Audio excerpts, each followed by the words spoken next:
Hi guys, good morning. So ito naman guys ang isang episode na special ko talaga to pagbili para lang magturo sa inyo kung paano magawa ng sa amin sa probinsya sa Mindanao is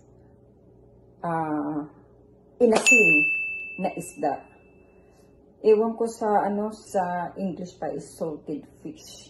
So ito guys, ituro ko sa inyo ang paano tinabal o inasin. Masarap to guys. Ang kakailanganin lang ninyo guys is empty na jar.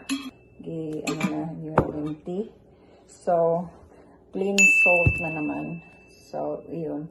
Kasi maganda talaga na tayo magawa sa sarili natin kasi hindi tayo kung saan sinong nagawa, kung ano bang ipanglagay. So, ang lang talaga, ang ingredients dito is asin lang at saka isda. Yun lang ang importante. Okay guys, simulan na natin at saka kailangan may kayo na pag-anuhan sa isda. At saka kailangan guys, paghugas niyo ng isda, ilagay niyo na sa strainer. Kailangan niyo na patulo ba sa at least 2 oras. Kung ganito karami lang, mga 30 minutes or an hour sa pagkatapos niyo maghugas, ipatulo muna. Tapos tanggalan niyo ng tinay. So, sa amin sa probinsya namin, kung marami kaming isda, magawa kami ng ganito. Itanggalin namin yung laman. Yun ang business din sa papa ko. Kung may mga isda din na makuha nila, yung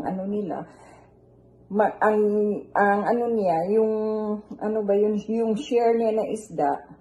Kasi 2 kapatid ko na lalaki at saka papa ko, tapos may isa pang lalaki na bata na nakatira din sa bahay namin. So, dadalhin yung isda nila. So, together yun, madami kaming isda. So, kaya nga, i-business sa papa ko, yun nga, ang gagawin namin is tinabal or inasin sa amin. Budo.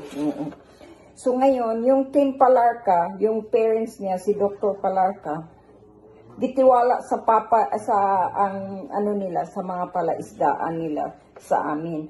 So, kaya nga, marunong ako magawa nito at sa marunong ako magawa ng ginamos. Subscribe niyo si Team Palarca. Si Team Palarca din, Team Palarca TV. Yun ang channel niya.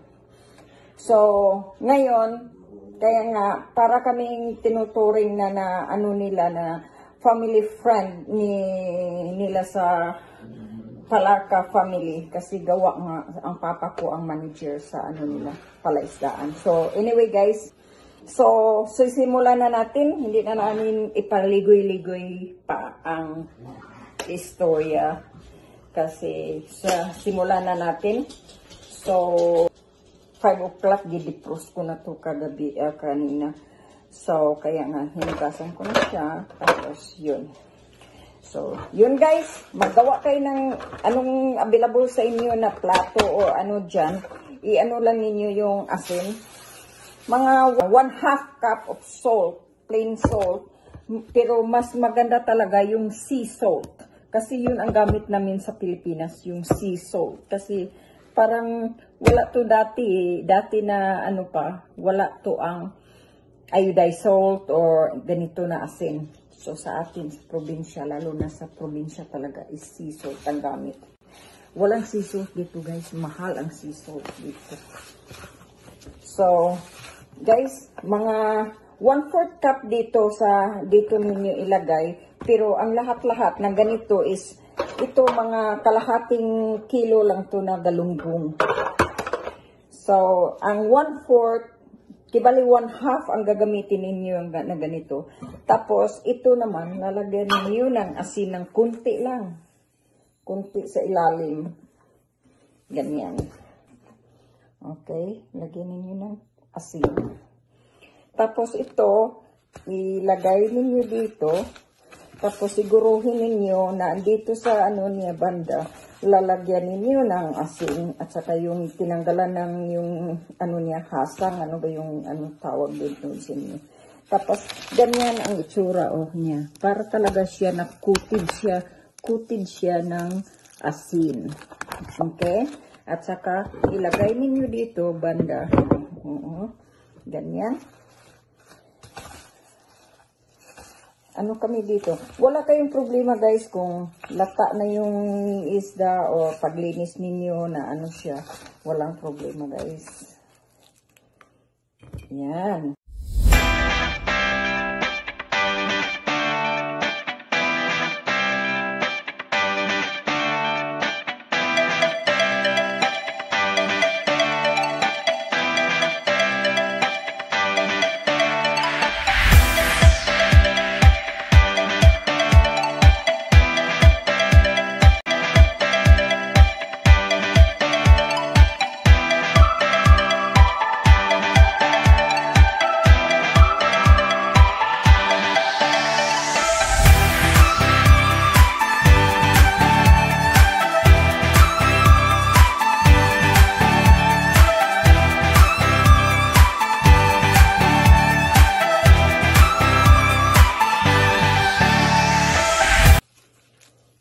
Yun na guys. I-arrange lang ninyo kung ano. Mas maganda sana kung hindi na ganito. Yung may square ba na makahiga ng ganyan ang ano. Kasi easy lang kayo magkuha ba. Wala naman ako eh. Ito lang ang na, ano ko na lagyan ko kasi yung nagawa ako dati. Ito din din ang ginamit ko pero ubos kaagad eh. Hindi na naabutan ng ilang buwan.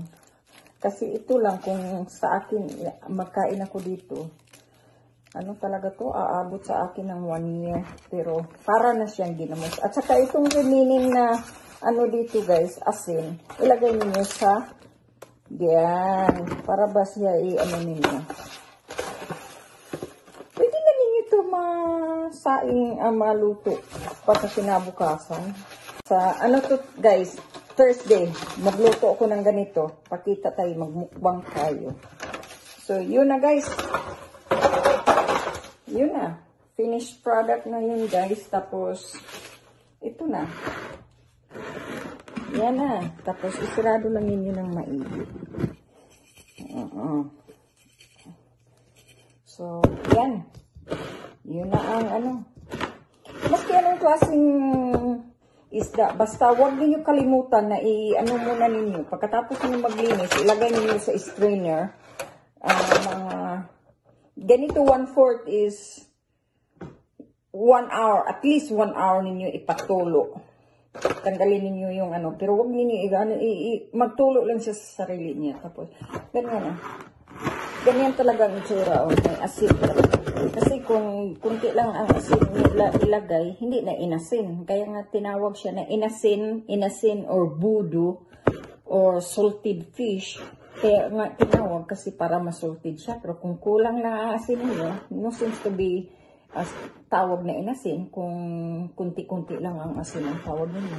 Pero kung gusto na ninyo, tapos maano na to, huhugasan naman ninyo pagluto. So, pero mag-ano ko sa inyo kung mag-show ko sa inyo kung paano to lulutuin ito. Pero magluto kayo nito guys. Ano talaga, i-make sure ninyo na madami kayong kanin na mainit. Kasi, at saka, tsokolate, sikwati sa amin para sa umaga. Ay, nako, at saka magkamay, at saka may kamatis. Nako, kukulangin pa niyo isang salmon na, na kanin. So, okay guys, and ito na ang product.